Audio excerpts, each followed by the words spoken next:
आज हम देखेंगे कक्षा 11 फ्लोरिकल्चरिस्ट का सत्र 1। पिछली क्लास में अपन लोगों ने डिस्कस किया था कक्षा 11 में इकाई 3 कंप्लीट कर लिया था। अब हम देखेंगे इकाई 4। तो जल्दी से बेल आइकन को प्रेस कर दें और लाइक और सब्सक्राइब कर लें। ओके, पहला क्वेश्चन देखते हैं आज का। इकाई 4 में सप्रेक है क्या? खेत तैयार करना और संवर्धन के कार्य। आज का पहला क्वेश्चन है, मिट्टी की भौतिक गुणों का वर्णन करें। भौतिक गुण, फिजिकल प्रॉपर्टीज ऑफ सॉइल। मिट्टी के जो भौतिक गुण हैं उसमें कौन कौन से भौतिक गुण होते हैं ये अपन को देखना है। तो पहला है क्या भौतिक गुण में? रंग, सॉइल कलर। मिट्टी का कलर आता है भौतिक गुण में, ठीक है ना, जो दिखता है अपन को वो भौतिक गुण होते हैं। इसको पढ़ लेते हैं। मिट्टी की सतहें आमतौर पर काले, पीले, लाल, भूरे रंग के होती हैं।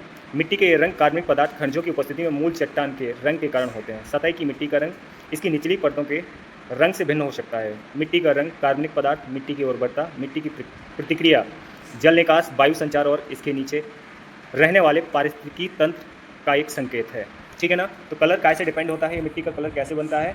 ये पेरेंट्स मटेरियल, मतलब चट्टानों के जिस प्रकार की चट्टान होगी उसी तरह से क्या कलर मिट्टी का होता है। जैसे महाराष्ट्र में ब्लैक सॉइल है तो क्या वहाँ बेसाल्ट चट्टान के कारण वहाँ की काली मिट्टी है। और जो किनारे, भारत के किनारे क्षेत्र है, रेड सॉइल है, वो वहाँ की रेड सॉइल लोहे के ऑक्सीकरण के कारण बन जाती है ना। ये कार्बनिक पदार्थ भी इसमें रोल अदा करते हैं, उर्वरक भी। ये सारी चीज़ें वहाँ का पारिस्थितिक तंत्र जैसा होगा, वहाँ की वैसी सॉइल होगी, ठीक है ना बच्चों। आगे है क्या? मिट्टी की संरचना, सॉइल टेक्सचर। टेक्सचर क्या होता है? मिट्टी में क्या संरचना है, उसका आकार क्या है, ठीक है ना। टेक्सचर का क्या आकार है इसमें देखेंगे। इसको एक बार पढ़ लेते हैं। यह मिट्टी के कणों के आकार को संदर्भित करता है जो मिट्टी बनाते हैं। मिट्टी का आकार के अनुसार मिट्टी को रेत, गाद, दोमट मिट्टी के रूप में वर्गीकृत किया गया है। बड़े आकार के कणों की साथ मिट्टी में रेत के रूप में जाना जाता है। रेत के कणों का व्यास 0.2 mm से अधिक होता है। जब मिट्टी के कणों का आकार 0.02 से 0.002 मिलीमीटर होता है तो उसे गाद है ना। पहला होता है सैंड, दूसरा होता है क्ले, जिसे गाद बोलते हैं हिंदी में। और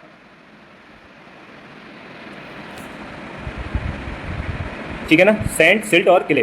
तो पहला होगा क्या, ठीक है, दूसरा सिल्ट। तो सिल्ट का आकार कितना है? 0.2 से 0.002, ठीक है ना, मिलीमीटर होता है। और दोमट क्ले का आकार कितना होता है? 0.02 से 0.002 mm होता है। चिकनी मिट्टी का 0.002 से कम व्यास होता है, ठीक है ना। क्ले का है ना सबसे कम होता है। तो ये होता है क्या मिट्टी का टेक्सचर। आगे मिट्टी का घनत्व, सॉइल डेंसिटी। सॉइल डेंसिटी कैसे नापते हैं?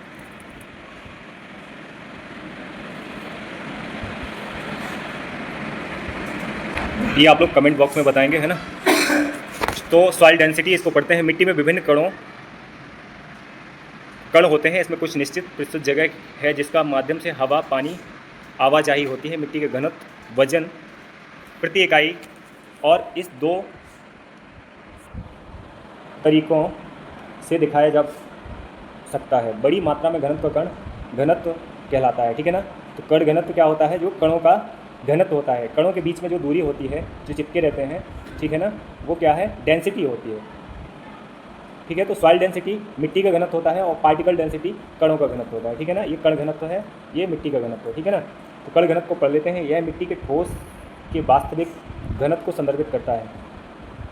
यह केवल ठोस मिट्टी के द्रव्यमान प्रति इकाई रूप में परिभाषित किया के कण घनत्व और औसत मूल्य लगभग 0.65 ग्राम प्रति घन सेंटीमीटर होता है। तो मिट्टी का कण घनत्व कितना होता है इंडियन सॉइल का? 2.65 ग्राम प्रति घन सेंटीमीटर। और मिट्टी का घनत्व कितना होता है? 0.33 ग्राम प्रति घन सेंटीमीटर, ठीक है ना भाई। कण घनत्व और पार्टिकल घनत्व, यानी पार्टिकल घनत्व और मिट्टी का घनत्व, सॉइल डेंसिटी और पार्टिकल डेंसिटी, ठीक है ना। ये दोनों भौतिक गुणों में आता है मिट्टी का, है ना। आगे पोरोसिटी, सारंधता। सारंधता क्या होती है? पोरोसिटी इसको पढ़ते हैं। मिट्टी में विभिन्न आकारों के मिट्टी के कण शामिल हैं। जब मिट्टी के कण एकत्र होते हैं तो इसके बीच कुछ खाली स्थान बनती है ना। मिट्टी के एक अंतरकण एक छिद्र है जो हवा और पानी ले जाते हैं, ठीक है ना। तो मिट्टी के अंदर जो छोटे छोटे से रंध्र होते हैं ना, उसे क्या बोलते हैं? सारंधता या पोरोसिटी।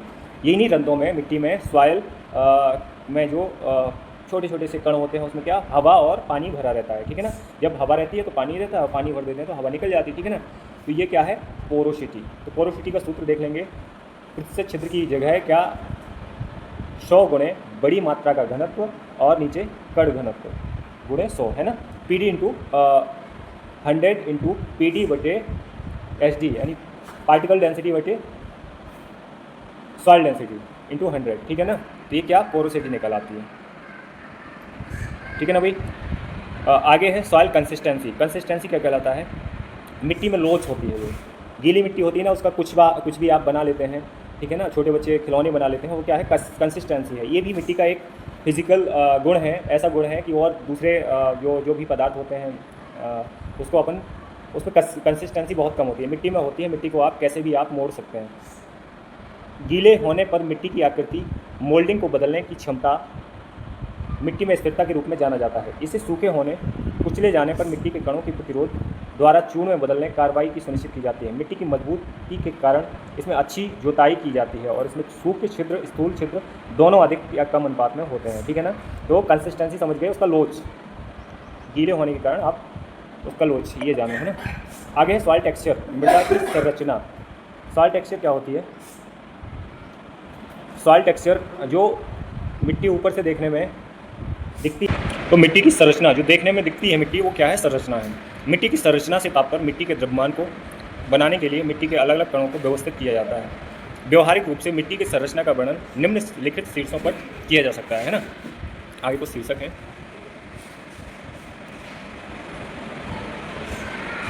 इसमें चूंकि वो नहीं डाले गए हैं तो इतना जानो, मिट्टी की संरचना यानी जो देखने में फिजिकल दिखती है वो संरचना कहलाती है ना। मिट्टी का तापमान, सॉइल टेम्परेचर। मिट्टी के तापमान भी फिजिकल प्रॉपर्टीज़ है, मिट्टी का भौतिक गुण है, ठीक है ना। तो तापमान यह सूर्य द्वारा नियंत्रित किया जाता है। यह मिट्टी के अंदर सड़ने प्रक्रिया में मदद करता है। कम साथ ही मिट्टी का उच्च तापमान फसलों के लिए हानिकारक पाया जाता है। 90 डिग्री सेल्सियस से नीचे जाने वाली फसलों के लिए बढ़ने की गति धीमी हो जाती है। 50 डिग्री सेल्सियस से ऊपर जाने पर इसमें 27 डिग्री सेल्सियस से 32, ठीक है ना। 50 से ऊपर जाएगा तो फसलों को नुकसान होगा, 9 डिग्री सेल्सियस से कम होगा तो उसमें भी नुकसान होगा, ठीक है ना, पाला लगने के चांस ज़्यादा रहेंगे। तो ये मिट्टी का तापमान भी बहुत बड़ा रोल अदा करता है फसलों के उत्पादन के लिए। इसमें 27 से 32 डिग्री सेल्सियस का टेम्परेचर बहुत अच्छा माना जाता है, जिसमें सूक्ष्म जीव अपना एक्टिविटीज़ अच्छे से करते हैं और पौधे भी सही से ग्रोथ कर पाते हैं इसमें, ठीक है ना, 27 से 32 डिग्री सेल्सियस के टेम्परेचर में। ओके गाइस, नेक्स्ट क्वेश्चन देखेंगे आज का। अम्लीय मिट्टी का वर्णन करें। एसिडिक सॉइल कौन सी होती है, अम्लीय मिट्टी, इसको पढ़ लेते हैं। ऐसी मिट्टी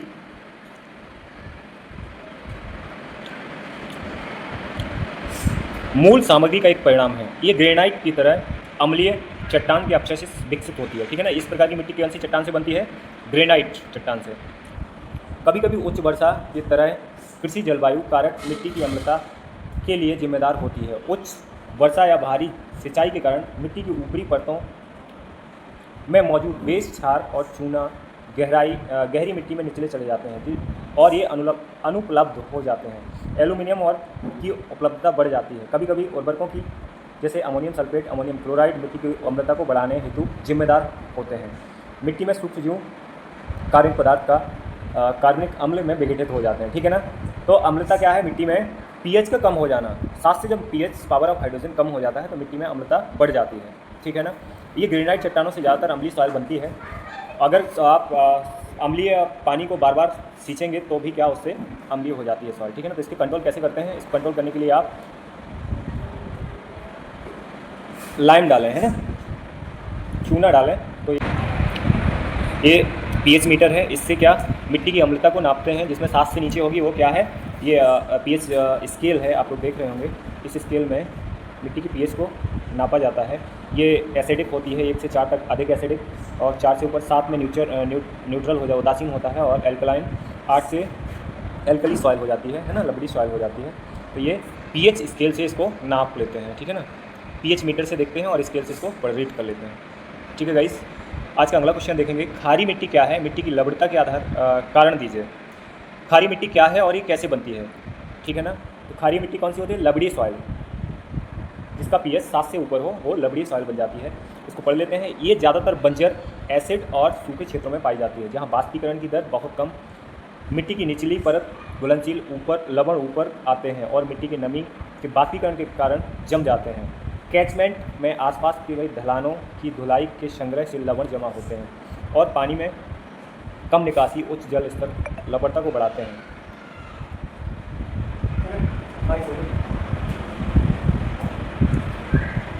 खारे पानी से सिंचाई करने पर मिट्टी की ऊपरी परत लवण का संचय होता है। आमतौर पर नमकीन मिट्टी में तरह का लवण की सफ़ेद जमाव की उपस्थिति देखी जाती है। मिट्टी में लवणता कैल्शियम और मैग्नीशियम क्लोराइड और कार्बोनेट की अधिकता के कारण होती है। ठीक है ना। इसमें अधिकांश फसल पौधों की वृद्धि हस्तक्षेप करने हेतु पर्याप्त घुलनशील लवण होते हैं। मिट्टी से नमी का उच्च बाष्पीकरण और कम वर्षा मिट्टी की लवणता के मुख्य कारण है। ठीक है ना। कम वर्षा जहाँ होती है और उस बाष्पीकरण ज़्यादा होता है तो इससे लवणता बढ़ जाती है। नमकीन मिट्टी में विलयन युक्त सोडियम 15% से कम हो जाता है। ठीक है ना। pH 8 से नीचे होता है और विद्युत चालकता 25 डिग्री सेल्सियस पर 4 m माइक्रोहर्ट्ज से सेंटीमीटर से अधिक हो जाती है। ठीक है ना। तो ये कैसी सॉइल हो जाती है? लवणीय सॉइल। ठीक। सोडिक सॉइल हो जाती है, सैलाइन सॉइल हो जाती है। ठीक है ना भाई। अगला क्वेश्चन है, भारत की निम्न मिट्टियों की विशेषताओं को लिखें। भारत में पाई जाने वाली कुछ विशेष मिट्टियाँ हैं, जैसे जलोढ़ मिट्टी, एलुवियल सॉइल। ये सॉइल आप लोग इसको पढ़ लेंगे और ये देखता हूँ मैं, ये जलोढ़ मिट्टी है, ये काली मिट्टी है, इसको भी आप पढ़ लेंगे, है ना। इसमें pH 7.5 से 8.5 होता है। ये काली मिट्टी आप लोग देखें हमारा साइड ज़्यादा पाई है, लेटेराइट मिट्टी है, लेटेराइट सॉइल है। ये लेटेराइट सॉइल आप लोग देख सकते हैं। ये लाल मिट्टी है, ये रेड सॉइल है। ओके गाइस, ये आप लोग इसको पढ़ लेंगे अच्छे से तो सारी चीज़ें समझ आ जाएंगी। ठीक है ना। क्योंकि लेक्चर बड़ा हो रहा है। Okay, thank you, bye bye.